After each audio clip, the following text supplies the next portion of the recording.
eat joyfully, enjoy every bite and share. Food isn't just food. It's sacrament, it's communion, it's friendship, it's so many things.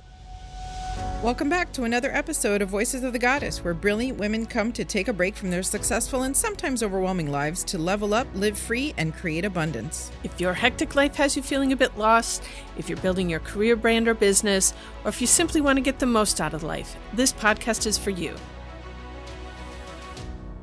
I'm your host, Julietta Wenzel, founder of Body and Soul PT and Soul Candy. And I'm your co-host, Graciela Laurent, professional portrait photographer specializing in boudoir and personal branding.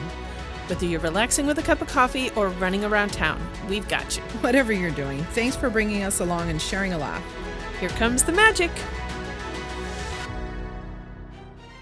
We're live. We are live. Hello, everyone. Welcome to the show. Welcome. Wonder what our listeners are doing today. I heard someone had gone for a walk and they listened to us while walking. I know people are listening in the car. I wonder what the other options are.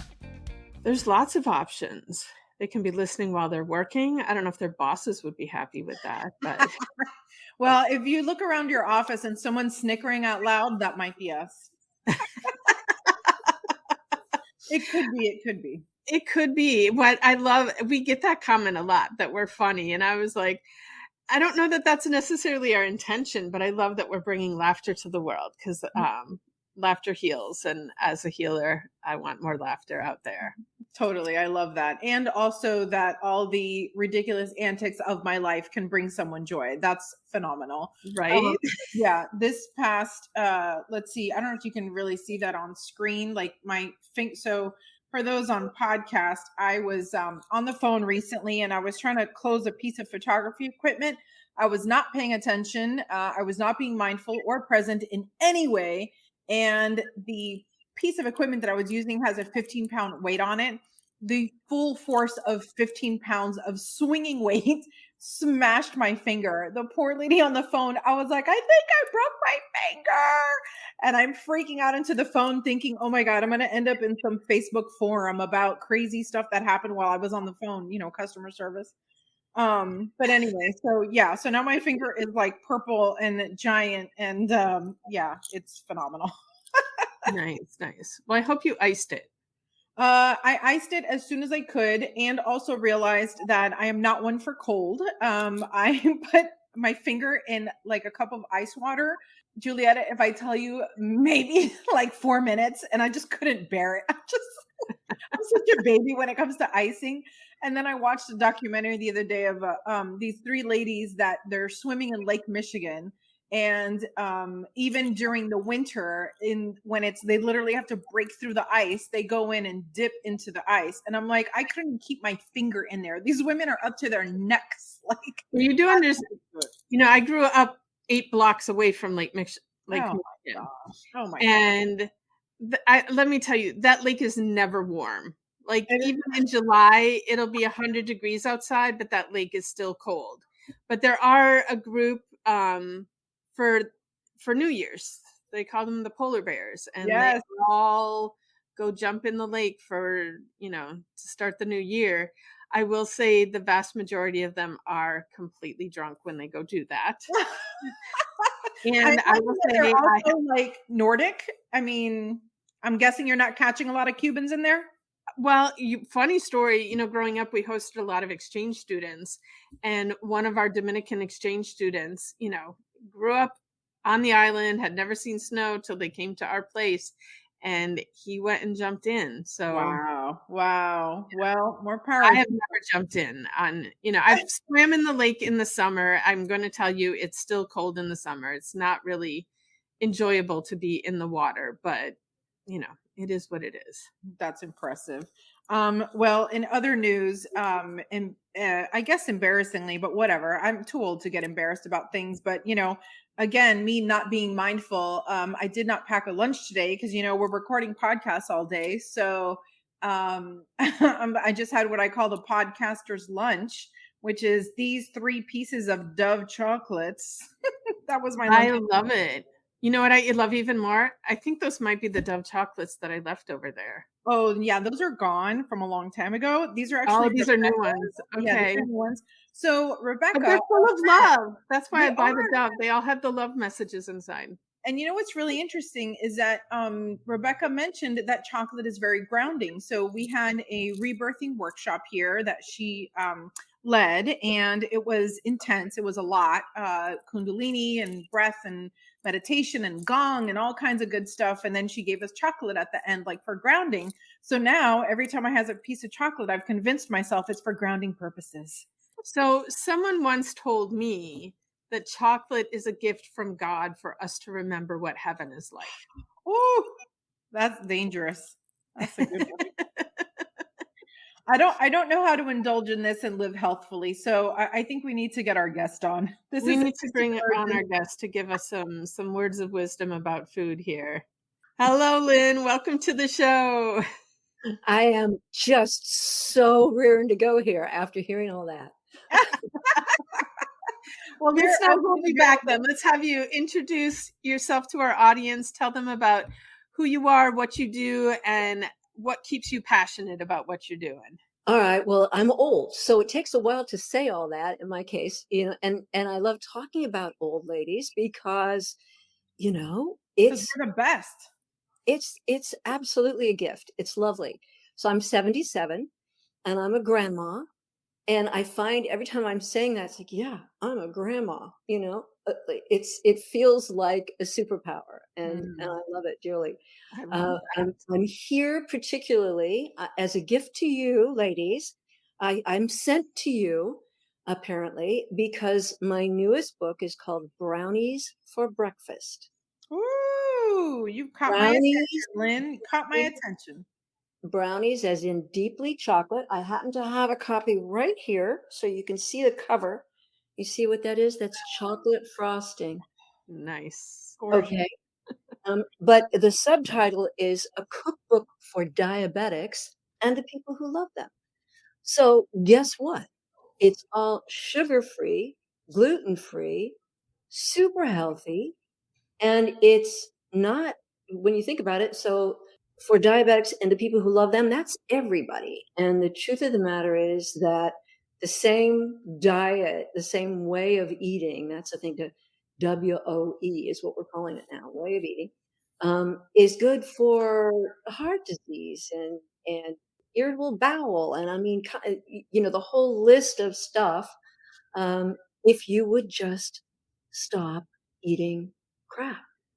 I know sugar is the root of all evil. I recognize it with my brain, but my body doesn't want to listen, Lynne. I'm here to help. All right. The Snarky Granny Diet. It's easy. All you do is stop eating sugar completely. Read the label, every label. Don't ever eat anything without knowing what's in it. You're going to be upset at first because you're going to go, wait, I've been eating this and it's got this stuff in it. But here's the good news. There are sugar substitutes that are out now and in the last, 10, 15 years, especially the last 5 years, that are terrific. And you'll see online, we're all seeing them, all the, don't fall for artificial sweeteners. You know what? Do fall for non-sugar sweeteners. And allulose is one that I really like. And I want to bring that up because a lot of people don't know about it yet. Allulose, ALLULOSE. It's a natural product. It's just made out of plants. It's not chemicals. When you see the label, it's going to say one thing. It's going to say allulose. That's the only thing in the bag. And it tastes like sugar. It looks like sugar. It cooks like sugar, but it doesn't react like sugar in your body. No calories, no reaction, excuse me, no blood glucose spike, nothing. Consequently, you can have chocolate, deeply, gorgeously delicious chocolate, and have it be good for you because the cocoa beans, the chocolate is good for you. It's the sugar and the added fat and the little preservative stuff, all that. So my gift to you is, yes, ladies, eat chocolate all you want. No sugar. And it's been so frustrating over the last, I don't know, 15, 20 years, probably 20 years now, right? Because first it was Equal, and then it was Sweet and Low, and then it was Splenda, and then after that something else and something else. And as soon as you think you got the right thing, the next thing is trying to kill you. And it's like, Right. And what we all need to remember is we are being sold stuff all the time.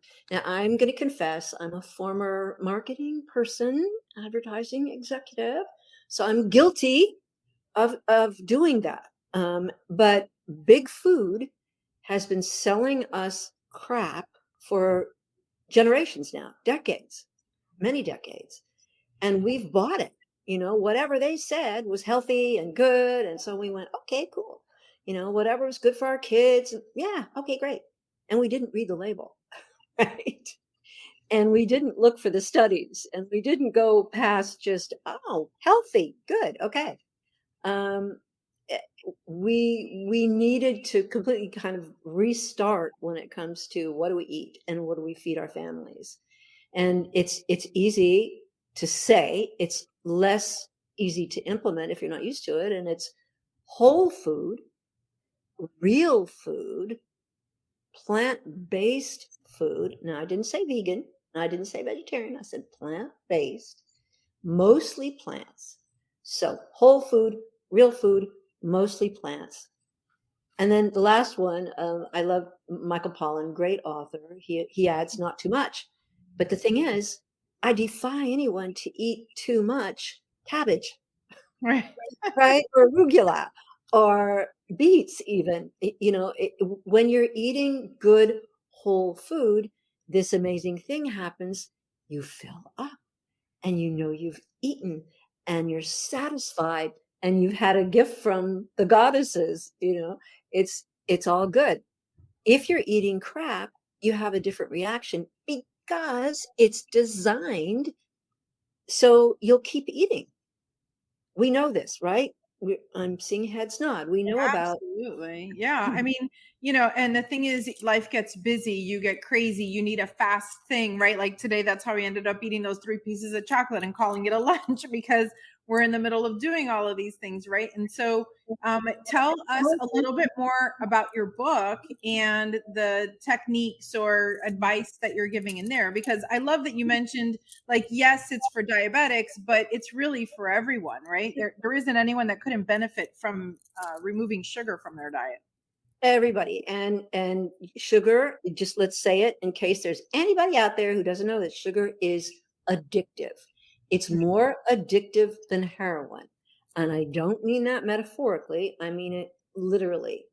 All the studies are out there. There are many of them. They're good studies. Sugar is addictive, which is why those guys in those buildings in New Jersey, the craveability industry, put sugar in everything. Everything. I mean, once you really force yourself to read labels, you're just going, what? In chicken pot pie? There's sugar? Yeah. Everything has sugar in it. So you'll appreciate that I have restaurants with one or two recipes with 1 or 2 ingredients. Can you see that? Oh, beautiful. One of my favorite dinners, popcorn of the gods. I should have said goddesses, shouldn't I? Right. Wow. Well, next edition, we'll fix that. But the whole idea is popcorn, it's real food. It's real. It's lovely. It's fantastic. And if you add a little truffle salt, yeah, so good. And I'm a believer in beautiful food. Yes. Eat the rainbow. We've had other people say that. Those are radishes, just radishes. But if you're making an effort to eat beautifully and healthy, and here's the thing, soup. Americans don't eat soup very much. And soup, as every grandma ever knew in every culture, that's how you don't waste anything. That's how you use up what you have in your fridge. That's how you feed a bunch of people and have them go, oh my gosh, that's fantastic, on practically nothing. So there are a number of soup recipes in here, but they're to riff on, to play with.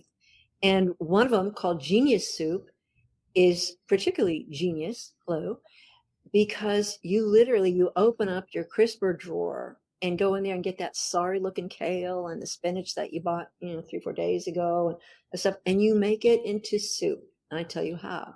It's cheap, it's fast. I mean, the soup cooks all afternoon, or in your crock pot or your Instapot, but putting it together just takes no time or effort. You don't need any knife technique, you don't need to measure anything. People go, wait, you wrote a cookbook and you don't like to measure anything? Yeah, that's me. Messy cook. But I think that's you too. I think that's all of us who are doing too much. We've got other stuff happening. We can't just, and everybody loves the cooking shows now, right? We'd rather watch somebody cook Right. than actually cook. But that's because the stuff you see on the cooking shows is carefully calibrated and measured, and then the cakes are all decorated and stuff. That's not what we're doing here. What we're doing here is we're making gazpacho. Do you like gazpacho? Beautiful. Yes. And you pay $15 for a teaspoon of this in a restaurant. It will cost you next to nothing to make it when your tomatoes come in, or when you can get some good tomatoes. And then that thing in the middle is nothing but a nasturtium that grows in your garden or in pots like weeds. And you pull that puppy out, you throw it on top with a little sprinkle of, in my case, I like cilantro. Not everyone does, but parsley. And those things like cilantro and parsley are, I love to point out, some of the most nutritious food you'll eat. And we've been throwing them away. Remember when they used to put parsley in the meat package and you get it home and the plastic would go and the parsley would go? The parsley was the good part. And they're natural cleansers as well, aren't they? Yes, they're fabulous food. And nobody died growing that parsley. And the parsley didn't pollute the rivers. It's just this sweet little innocent kind of weed-like vegetable that you're meant to eat. And I keep a little bouquet of it on my counter, actually. And I like parsley with attitude, like Italian parsley, the big beautiful parsley. And I keep a bouquet of it and I snip it and put it on everything, eggs, sandwiches, salads, soup, anything. And that's the kind of habit that I want you all to be working on instead of the Dutch. I love that those herbs add such potent flavor in such a quick and easy way. The bane of my existence is flavorless food. Flavor is one of my higher values. Yeah, absolutely. And I talk a lot about it. And plus, it starts with your eyes. Food needs to delight you. It needs to smell fabulous. Here we go. It needs to look fabulous. This is rhubarb. I call it celery and drag. I love it. Which no calories. It grows like a weed. If you've got a little patch of dirt, it grows everywhere. You don't have to replant it. It just keeps regrowing. And all you need to do is add a little allulose and cook it for 5 minutes. And you have something that when you put it on the table, everybody goes, whoa, what's that? And you can put strawberries in it if you want to, but you don't have to. And it's vegetable. It's all good. Oh, here's one I wanted to show you. Here's very, very good gelato, which beautiful. Three ingredients, girls. If you have one of those little things on your countertop, the little small processor is one of my favorite things. And you throw the berries and the allulose, and you can put a little yogurt in there if you want to make it creamy. Boom, done. So good. So I am a big believer in, here's lemon curd. Now, is that pretty or what? Beautiful. And it's made out of, guess what? Lemon. Yeah. And a secret ingredient that you'll have to buy the book. Sorry. I want to go back to the rhubarb. Growing up, my grandma always had rhubarb growing in the yard. And Grandmas. Yes. yes, she would make rhubarb jam, rhubarb pies, rhubarb bars, rhubarb cake. But I don't think rhubarb grows in Florida because it's really, really hard to find down here. Well, ladies, research. Gonna have to. Because maybe the Childhood humidity, memories that I miss. maybe the alligators get it first or something. I don't know. Those boa constrictors I keep reading about. That's kind of scary. But your grandma loved it, as I do, because your grandma was cheap. Your grandma didn't pay anything for that rhubarb. Yeah. It's free. And guess what else is free? Berries, blackberries. They grow everywhere. And I don't know about Florida. Yeah, we're not that lucky down here. At most, Maybe we can do like strawberries we can get. coconut, That's about lemon, it. oranges, lemon, limes. Citrus was big here, Right. And I grew up in LA. And so a lot of the similarities there, we didn't have the water in LA. We stole it. You may know that story. But the lemons and limes and coconuts and all those things, we talk about all that, all great food, just please no sugar. Use something else. And I would be happy to send you free. Just sign up on my website, and I will not harass you, I promise, but I will send you free the brownie recipe and a couple of pages about sweeteners, which is stuff that a lot of people don't really pay attention to or know. It's kind of like it's just all been shoved aside as nah. Yeah. And I noticed 3-4 years ago, I could not get anyone to listen to the sugar-free story. No one wanted to hear sugar-free. It's like, no thanks, 'cause it's just this attitude of it can't be good if it's sugar-free. That's changing now. I think a lot more people are educating themselves about food and nutrition and internet stuff, and I don't know, but the brownies, by the way, are being sold here up the road at a little cafe that everyone loves, Lomamar store. So sweet. And I think they say now no sugar added, which people go, oh, that's okay. Right? That's okay. But what's in the brownies, are you ready? And Graciela, you need to know this because Dove Girl. I'm ready. Okay. Pumpkin, pureed Ooh. pumpkin. Nice. Surprising. Nut butter. Speaking my language. Okay. Cinnamon. Eggs, or you can make it with egg substitute, just fine. They turn out great. What am I forgetting? Maybe a pinch of salt. I forget. Baking soda. Beautiful. That's pretty much it. A chocolate, cocoa, just right out of the can, no sugar, regular old ground up cocoa beans. You mix it up in one bowl, super easy. If you get the amounts off by a teaspoon or two, nobody cares.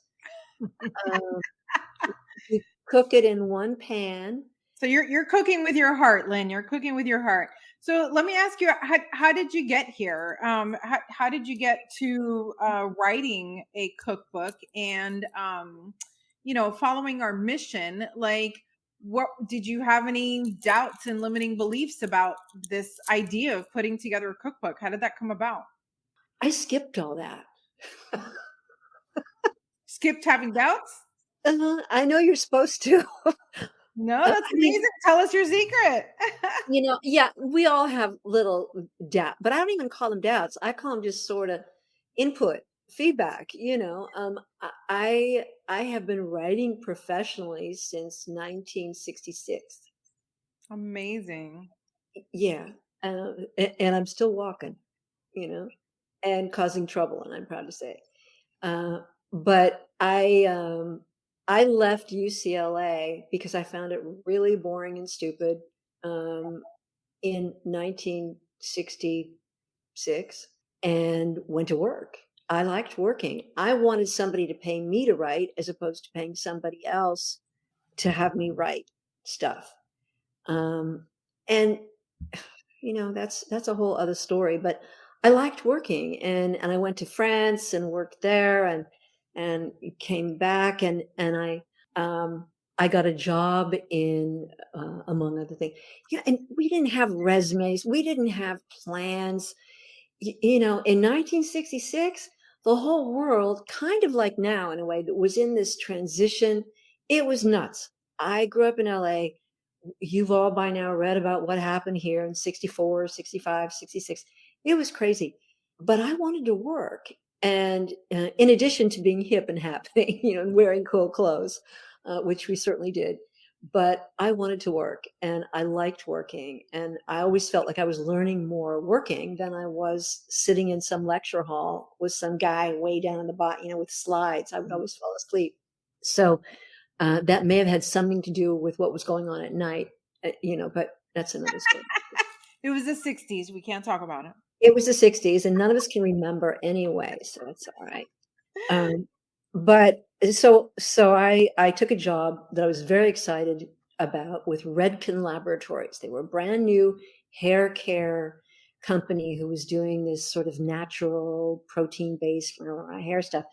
And about 3 weeks after I got hired, I walked in and everyone but me in the advertising department had been fired summarily. They were gone. Wow. Right. And so there I was, 21, And I went into the president of the company, who was a woman that I grew to just love, Paula Kent, and said, I can do this with you and we'll do whatever we need to, and, so on. And you know what that is learning to say yes. And I think we do that as children. I think it comes early, and I don't know exactly why, but I've always erred on the side of saying, yeah, okay, yes. And you get in trouble and you fall down and you get in the gutter and all these things, but you also have some great adventures that way. And I don't know about you girls, but I would rather be that cowgirl who had the ride, who did the thing. I don't want to be the one up in the stands eating popcorn. Right. Although I love popcorn. Like they say, you only regret the things you did not do, right? Absolutely. So remind me again, you might have said this and I think I missed it, but when did you write the cookbook? When did you write that? That was actually published in May of 21. Oh, wow. Okay. So you're also a pandemic author too. That's amazing. I think every guest we've had on today, or, over this past, last couple of episodes, wrote over the pandemic. That's so fascinating. So did you have a diabetic family member? Like, how did you choose to focus on that? You're a diabetic. Okay. Yeah. All right. And I reversed my own diabetes. Wow. And I want everybody to prevent or reverse or control their chronic disease. So that's why I'm out here hollering, you can do this. And if you think healthy food costs more, just think for about 1 second how much ill health costs you. That's amazing. And from the time you, what was your timeline? Like, you had this diagnosis and then at some point it, came to you that eating healthy would make a big difference. How long was that? It's a long story, Graciela, because my mother died young. I was 18. She was in her early 40s, and she died of a chronic disease. So I had lived with her chronic disease. It wasn't diabetes, but I went into the world as a young adult with this deep knowledge of what chronic disease does to not just an individual, but a family. Everyone around you is deeply, permanently affected by your chronic disease. She couldn't control hers, but you can probably control yours. And that's what I want. And I controlled mine. And I found out in my 40s when, I had gestational diabetes. I have 3 kids. And I was told then, and the medical care was not what it is now.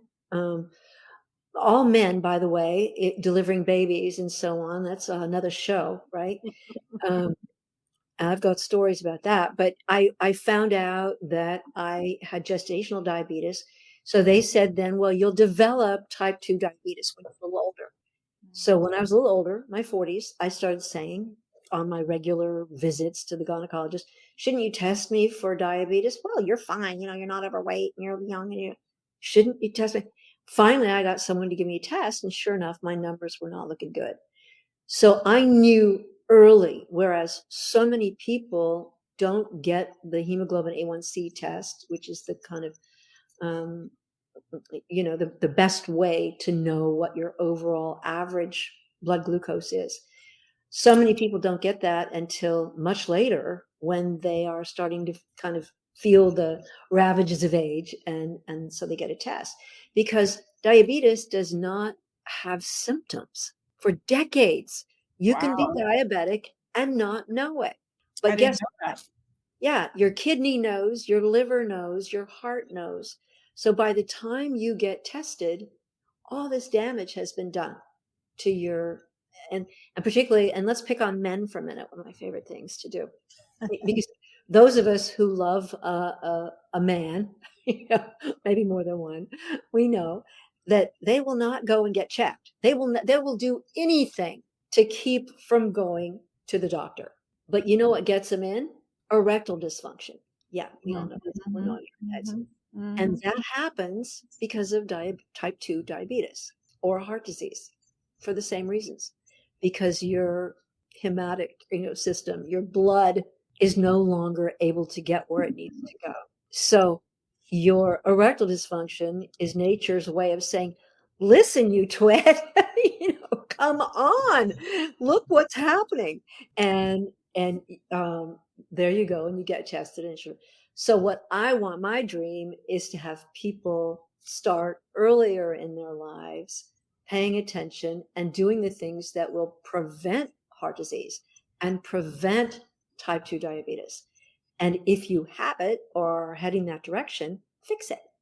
And you talk about the this crazy COVID time that we're in.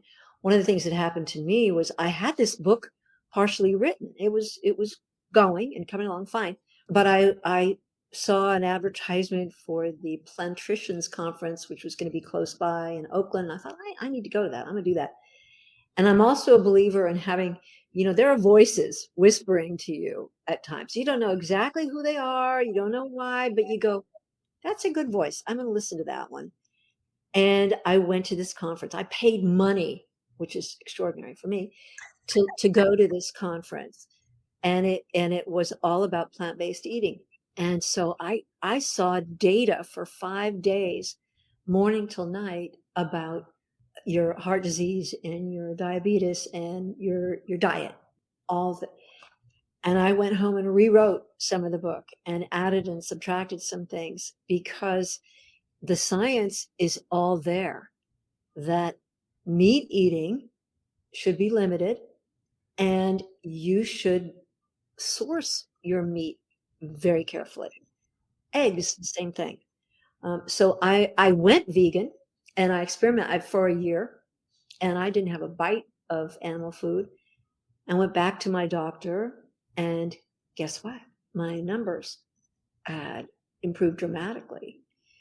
So, I used myself as my own experiment, and I've since seen so much data, so many of the studies, that if you are headed toward, or think you might be headed toward, heart disease or fatty liver or type 2 diabetes, you can stop it, turn it around just by, and what's the Snarky Granny Diet?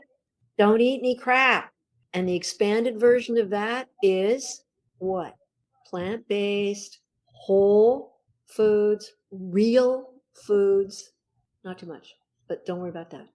And read the label, because there is a giant industry out there trying to get you to eat that crap.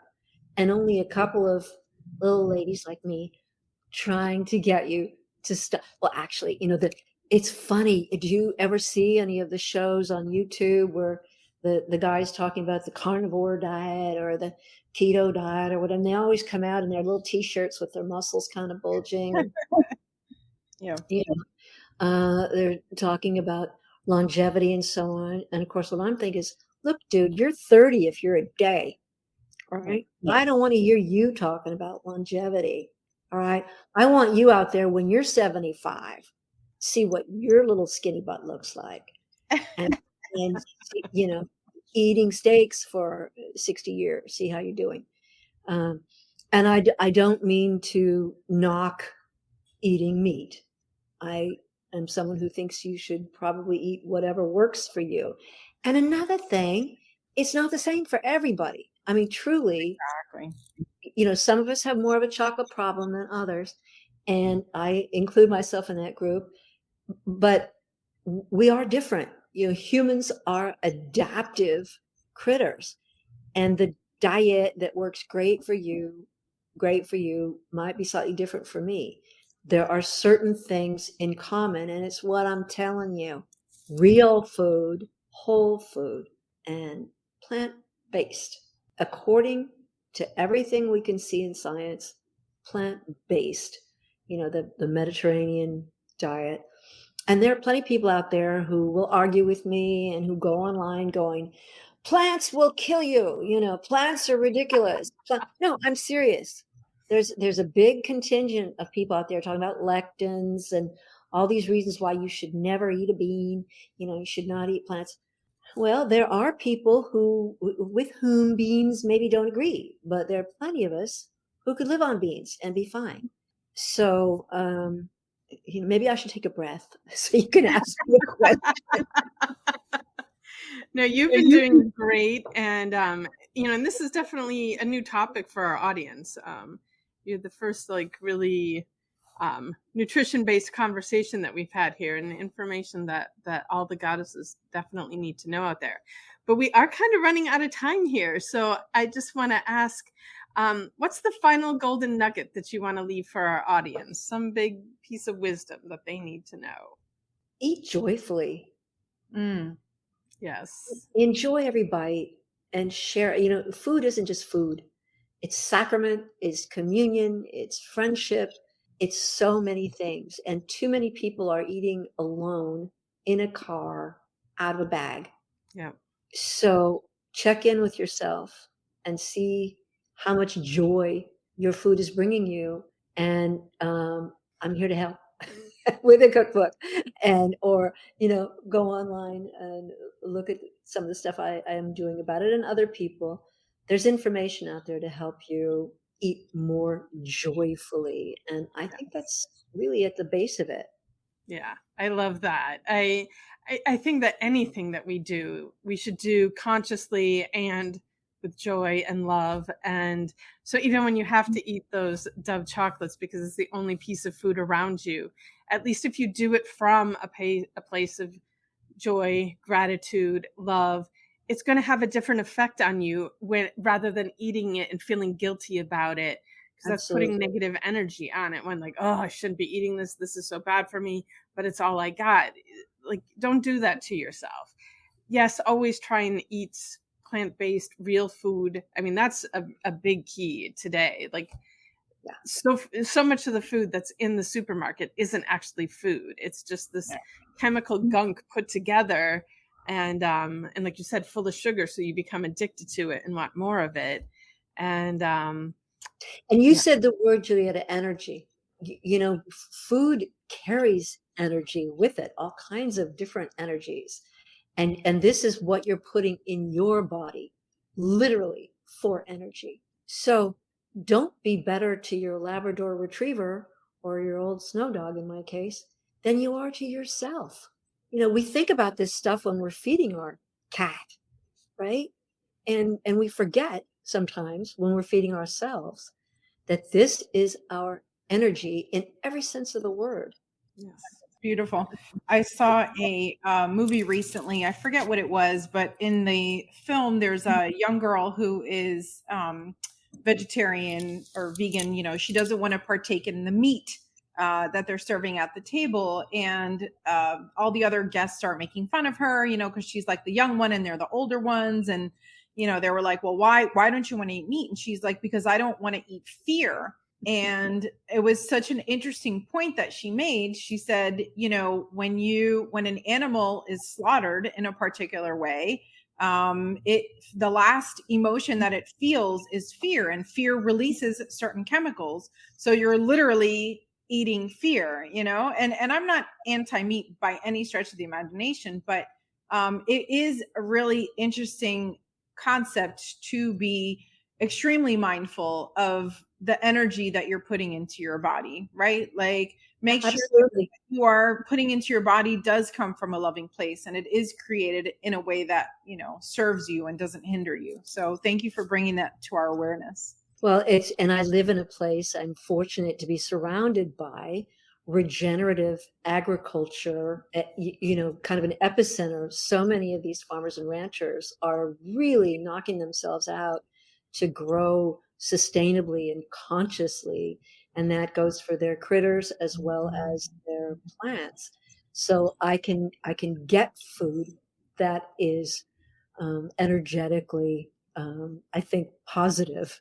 And I would just urge everyone to really think about where they're sourcing their food, where it's coming from.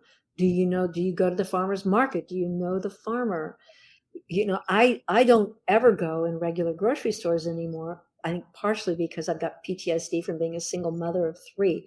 And I spent way too much time, at 10 o'clock at the discount canned goods store at night with 3 little ones trailing behind me that should be in bed. So I'm very careful about and I do shop at Trader Joe's, by the way. And I'm a fan and have been since they opened in California. But know where it's coming from, know what you're eating, and if it's got a label, it's suspect, but read the label. And you can save yourself so much grief and so many health problems by just doing that, even if you just do that. There you go. You heard it here, folks. Eat mindfully, read your labels, pay attention, consume only beautiful, good energy. Thank you, Lynne, so much for being on the show. We're so, so grateful to have you with us. Thank you so much. Thank you. Thank you. Have a magical day, everyone. Bye. Thanks for joining us today and keeping us in the top 10% of podcasts in the world. Ask us how you can promote your business on this podcast as a sponsor, and make sure you check out the show notes for details on how to get in touch with Julieta, Graciela, or today's special guest. We're sending you lots of love and gratitude. Have a magical day.